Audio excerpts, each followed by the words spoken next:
In such risings of fire and risings of sea, the firm earth shaken by the rushes of an angry ocean which had now no ebb, but was always on the flow, higher and higher, to the terror and wonder of the beholders on the shore. 3 years of tempest were consumed. 3 more birthdays of little Lucy had been woven by the golden thread into the peaceful tissue of the life of her home. Many a night and many a day had its inmates listened to the echoes in the corner, with hearts that failed them when they heard the thronging feet. For the footsteps had become to their minds as the footsteps of a people, tumultuous under a red flag and with their country declared in danger, changed into wild beasts, by terrible enchantment long persisted in. Monseigneur, as a class, had dissociated himself from the phenomenon of his not being appreciated, of his being so little wanted in France, as to incur considerable danger of receiving his dismissal from it, and this life together. Like the fabled rustic who raised the devil with infinite pains, and was so terrified at the sight of him that he could ask the enemy no question, but immediately fled. So Monseigneur, after boldly reading the Lord's Prayer backwards for a great number of years, and performing many other potent spells for compelling the evil one, no sooner beheld him in his terrors than he took to his noble heels. The shining bull's eye of the court was gone, or it would have been the mark for a hurricane of national bullets.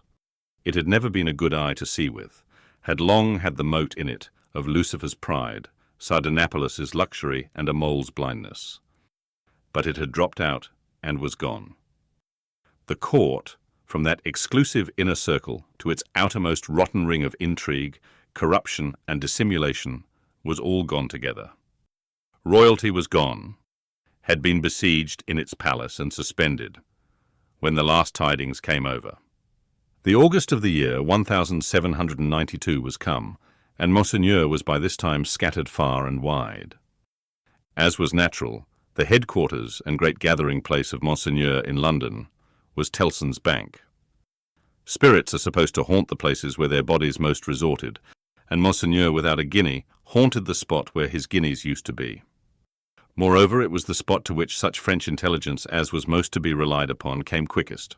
Again, Tellson's was a munificent house, and extended great liberality to old customers who had fallen from their high estate. Again, those nobles who had seen the coming storm in time, and anticipating plunder or confiscation, had made provident remittances to Tellson's, were always to be heard of there by their needy brethren. To which it must be added that every newcomer from France reported himself and his tidings at Tellson's, almost as a matter of course. For such variety of reasons, Tellson's was at that time, as to French intelligence, a kind of high exchange, and this was so well known to the public, and the inquiries made there were in consequence so numerous, that Tellson's sometimes wrote the latest news out in a line or so and posted it in the bank windows for all who ran through Temple Bar to read. On a steaming, misty afternoon, Mr. Lorry sat at his desk, and Charles Darnay stood leaning on it, talking with him in a low voice. The penitential den, once set apart for interviews with the House, was now the news exchange, and was filled to overflowing. It was within half an hour or so of the time of closing. "But although you are the youngest man that ever lived," said Charles Darnay, rather hesitating, "I must still suggest to you—" "I understand that I am too old," said Mr. Lorry. "Unsettled weather, a long journey, uncertain means of travelling, a disorganized country, a city that may not be even safe for you." "My dear Charles," said Mr. Lorry with cheerful confidence, "you touch some of the reasons for my going, not for my staying away. It is safe enough for me. Nobody will care to interfere with an old fellow of hard upon 80, when there are so many people there much better worth interfering with. As to its being a disorganized city, if it were not a disorganized city, there would be no occasion to send somebody from our house here to our house there, who knows the city and the business of old, and is in Tellson's confidence. As to the uncertain travelling, the long journey, and the winter weather, if I were not prepared to submit myself to a few inconveniences for the sake of Tellson's, after all these years, who ought to be?" "I wish I were going myself," said Charles Darnay somewhat restlessly, and like one thinking aloud. Indeed, you are a pretty fellow to object and advise, exclaimed Mr. Lorry. You wish you were going yourself?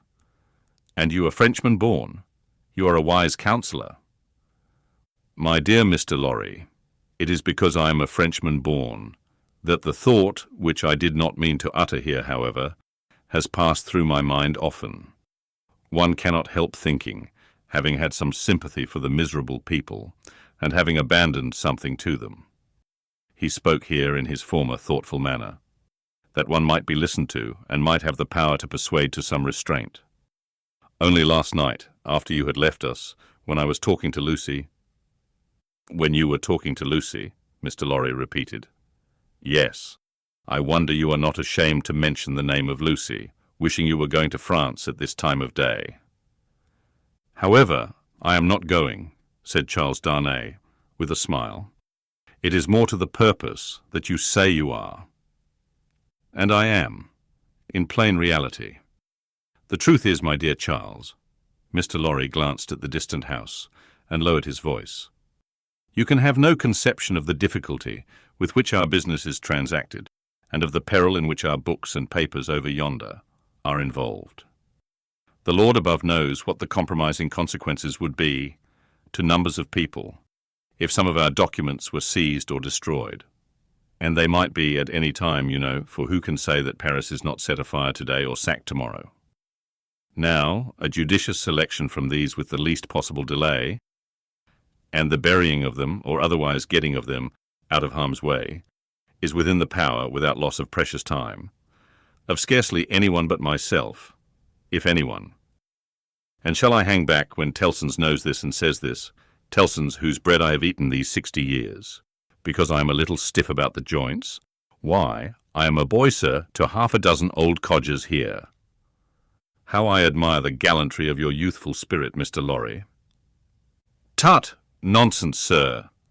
And my dear Charles, said Mr. Lorry, glancing at the house again, you are to remember that getting things out of Paris at this present time, no matter what things, is next to an impossibility. Papers and precious matters were this very day brought to us here. I speak in strict confidence. It is not businesslike to whisper it, even to you, by the strangest bearers you can imagine, every one of whom had his head hanging on by a single hair as he passed the barriers. At another time, our parcels would come and go, as easily as in business-like old England. But now, everything is stopped. And do you really go tonight? I really go tonight, for the case has become too pressing to admit of delay. And do you take no one with you? All sorts of people have been proposed to me, but I will have nothing to say to any of them. I intend to take Jerry. Jerry has been my bodyguard on Sunday nights for a long time past, and I am used to him. Nobody will suspect Jerry of being anything but an English bulldog, or of having any design in his head but to fly at anybody who touches his master. I must say again that I heartily admire your gallantry and youthfulness. I must say again, nonsense, nonsense. When I have executed this little commission, I shall perhaps accept Tellson's proposal to retire and live at my ease. Time enough, then, to think about growing old. This dialogue had taken place at Mr. Lorry's usual desk, with Monseigneur swarming within a yard or two of it, boastful of what he would do to avenge himself on the rascal people before long. It was too much the way of Monseigneur, under his reverses as a refugee, and it was much too much the way of native British orthodoxy, to talk of this terrible revolution as if it were the only harvest ever known under the skies that had not been sown, as if nothing had ever been done, or omitted to be done, that had led to it, as if observers of the wretched millions in France, and of the misused and perverted resources that should have made them prosperous, had not seen it inevitably coming years before, and had not in plain words recorded what they saw. Such vapouring, combined with the extravagant plots of Monseigneur for the restoration of a state of things that had utterly exhausted itself and worn out heaven and earth as well as itself, was hard to be endured without some remonstrance by any sane man who knew the truth. And it was such vapouring all about his ears, like a troublesome confusion of blood in his own head, added to a latent uneasiness in his mind, which had already made Charles Darnay restless, and which still kept him so. Among the talkers was Stryver of the King's Bench Bar, far on his way to state promotion, and therefore loud on the theme, broaching to Monseigneur his devices for blowing the people up and exterminating them from the face of the earth and doing without them, and for accomplishing many similar objects akin in their nature to the abolition of eagles by sprinkling salt on the tails of the race. Him Darnay heard with a particular feeling of objection, and Darnay stood divided between going away that he might hear no more, and remaining to interpose his word when the thing that was to be went on to shape itself out. The House approached Mr. Lorry, and laying a soiled and unopened letter before him, asked if he had yet discovered any traces of the person to whom it was addressed.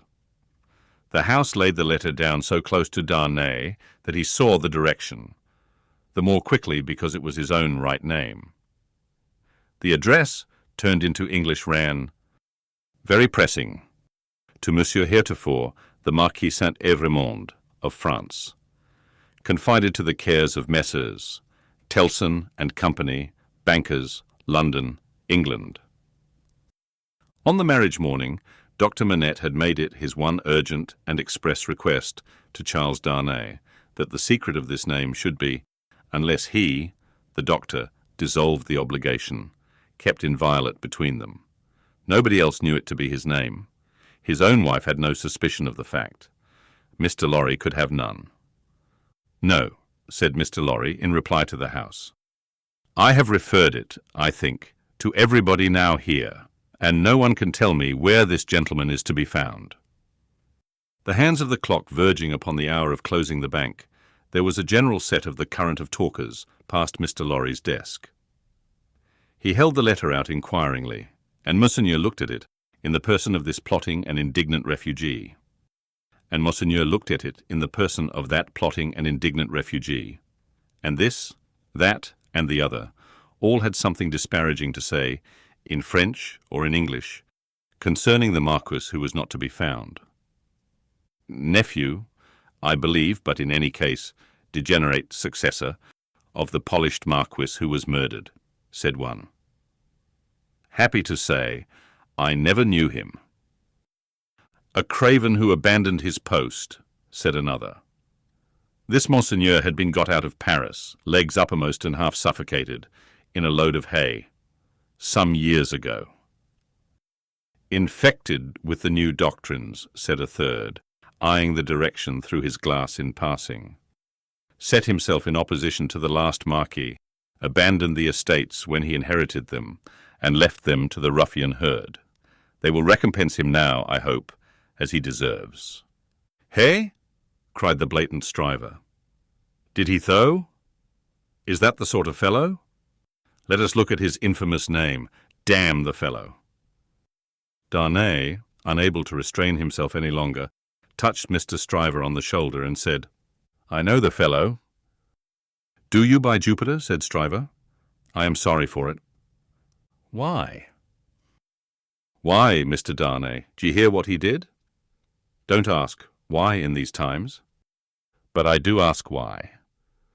Then I tell you again, Mr. Darnay, I am sorry for it. I am sorry to hear you putting any such extraordinary questions. Here is a fellow who, infected by the most pestilent and blasphemous code of devilry that ever was known, abandoned his property to the vilest scum of the earth that ever did murder by wholesale. And you ask me why I am sorry that a man who instructs youth knows him.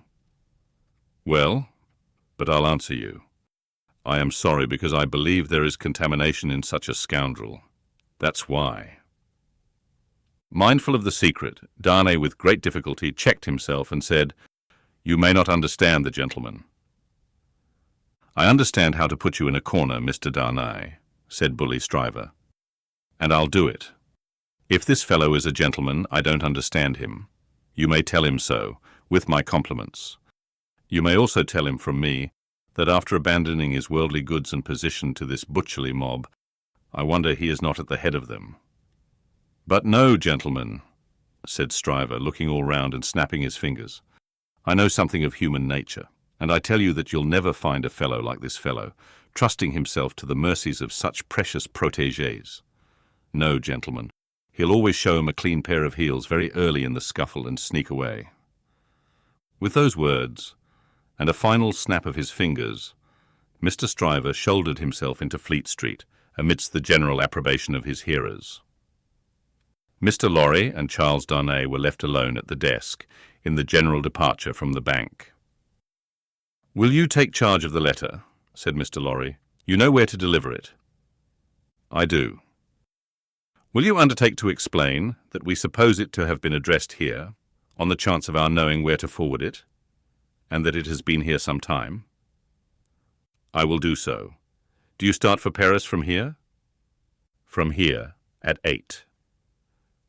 I will come back to see you off." Very ill at ease with himself, and with Stryver and most other men, Darnay made the best of his way into the quiet of the Temple, opened the letter, and read it. These were its contents. Prison of the Abbey at Paris, June 21st, 1792. Monsieur Heretofort the Marquis, after having long been in danger of my life at the hands of the village, I have been seized with great violence and indignity, and brought a long journey on foot to Paris. On the road I have suffered a great deal, nor is that all. My house has been destroyed, razed to the ground. The crime for which I am imprisoned, Monsieur Heretofort the Marquis, and for which I shall be summoned before the tribunal, and shall lose my life, without your so generous help, is, they tell me, treason against the majesty of the people, in that I have acted against them for an emigrant. It is in vain I represent that I have acted for them, and not against, according to your commands. It is in vain I represent that, before the sequestration of emigrant property, I had remitted the imposts they had ceased to pay, that I had collected no rent, that I had had recourse to no process. The only response is, that I have acted for an emigrant, and where is that emigrant? Ah, most gracious Monsieur Heretofort the Marquis, where is that emigrant? I cry in my sleep, where is he? I demand of heaven, will he not come to deliver me? No answer. Ah, Monsieur Heretofort the Marquis, I send my desolate cry across the sea, hoping it may perhaps reach your ears through the great bank of Tilson known at Paris. For the love of heaven, of justice, of generosity, of the honour of your noble name, I supplicate you, Monsieur Heretofort the Marquis, to succour and release me. My fault is that I have been true to you. O Monsieur Heretofort the Marquis, I pray you be you true to me. From this prison here of horror, whence I every hour tend nearer and nearer to destruction, I send you, Monsieur Heretofort the Marquis, the assurance of my dolorous and unhappy service. Your afflicted Gabelle. The latent uneasiness in Darnay's mind was roused to vigorous life by this letter. The peril of an old servant, and a good one, whose only crime was fidelity to himself and his family, stared him so reproachfully in the face that, as he walked to and fro in the Temple considering what to do, he almost hid his face from the passers-by. He knew very well that in his horror of the deed, which had culminated the bad deeds and bad reputation of the old family house, in his resentful suspicions of his uncle, and in the aversion with which his conscience regarded the crumbling fabric that he was supposed to uphold, he had acted imperfectly. He knew very well that in his love for Lucy, his renunciation of his social place, though by no means new to his own mind, had been hurried and incomplete. He knew that he ought to have systematically worked it out and supervised it, and that he had meant to do it, and that it had never been done. The happiness of his own chosen English home, the necessity of being always actively employed, the swift changes and troubles of the time which had followed on one another so fast, that the events of this week annihilated the immature plans of last week, and the events of the week following made all new again. He knew very well that to the force of these circumstances he had yielded, not without disquiet, but still without continuous and accumulating resistance. That he had watched the times for a time of action, and that they had shifted and struggled until the time had gone by, and the nobility were trooping from France by every highway and byway, and their property was in course of confiscation and destruction, and their very names were blotting out, was as well known to himself as it could be to any new authority in France that might impeach him for it. But, He had oppressed no man. He had imprisoned no man. He was so far from having harshly exacted payment of his dues that he had relinquished them of his own will, thrown himself on a world with no favour in it, won his own private place there, and earned his own bread. Monsieur Gabelle had held the impoverished and involved estate on written instructions to spare the people, to give them what little there was to give, such fuel as the heavy creditors would let them have in the winter, and such produce as could be saved from the same grip in the summer. And no doubt he had put the fact in plea and proof for his own safety, so that it could not but appear now. This favoured the desperate resolution Charles Darnay had begun to make, that he would go to Paris. Yes. Like the mariner in the old story, the winds and streams had driven him within the influence of the Loadstone Rock, and it was drawing him to itself, and he must go. Everything that arose before his mind drifted him on, faster and faster, more and more steadily, to the terrible attraction.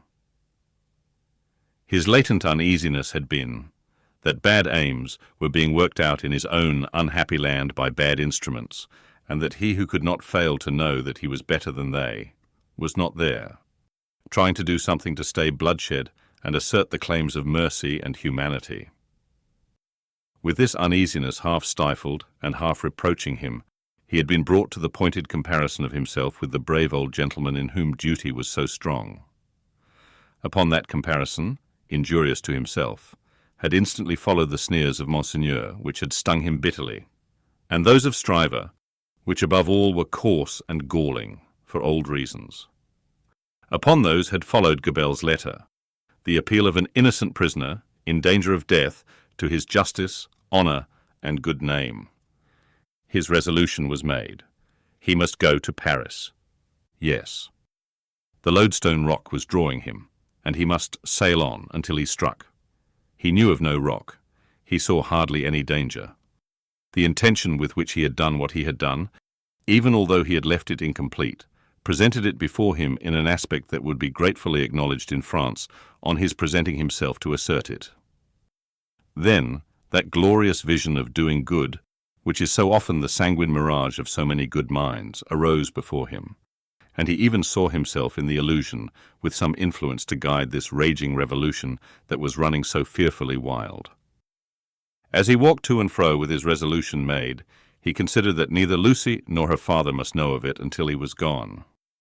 Lucy should be spared the pain of separation, and her father, always reluctant to turn his thoughts towards the dangerous ground of old, should come to the knowledge of the step as a step taken, and not in the balance of suspense and doubt. How much of the incompleteness of his situation was referable to her father? Through the painful anxiety to avoid reviving old associations of France in his mind, he did not discuss with himself. But that circumstance, too, had had its influence in his course. He walked to and fro, with thoughts very busy, until it was time to return to Tellson's and take leave of Mr. Lorry. As soon as he arrived in Paris, he would present himself to this old friend, but he must say nothing of his intention now. A carriage with post-horses was ready at the bank door, and Jerry was booted and equipped. "I have delivered that letter," said Charles Darnay to Mr. Lorry. "I would not consent to your being charged with any written answer, but perhaps you will take a verbal one." "That I will, and readily," said Mr. Lorry, "if it is not dangerous." "Not at all, though it is to a prisoner in the Abbaye." "What is his name?" said Mr. Lorry, with his open pocket-book in his hand. "Gabelle." "Gabelle. And what is the message to the unfortunate Gabelle in prison?" "Simply that he has received the letter and will come." "Any time mentioned?" "He will start upon his journey tomorrow night." "Any person mentioned?" "No." He helped Mr. Lorry to wrap himself in a number of coats and cloaks, and went out with him from the warm atmosphere of the old bank into the misty air of Fleet Street. "My love to Lucy and to little Lucy," said Mr. Lorry at parting, "and take precious care of them till I come back." Charles Darnay shook his head and doubtfully smiled as the carriage rolled away. That night, it was the 14th of August, he sat up late and wrote 2 fervent letters. One was to Lucy, explaining the strong obligation he was under to go to Paris, and showing her at length the reasons that he had for feeling confident that he could become involved in no personal danger there. The other was to the doctor, confiding Lucy and their dear child to his care, and dwelling on the same topics with the strongest assurances. To both he wrote that he would dispatch letters in proof of his safety, immediately after his arrival. It was a hard day, that day of being among them, with the first reservation of their joint lives on his mind. It was a hard matter to preserve the innocent deceit of which they were profoundly unsuspicious, but an affectionate glance at his wife, so happy and busy, made him resolute not to tell her what impended. He had been half moved to do it, so strange it was to him to act in anything without her quiet aid, and the day passed quickly. Early in the evening he embraced her and her scarcely less dear namesake, pretending that he would return by and by.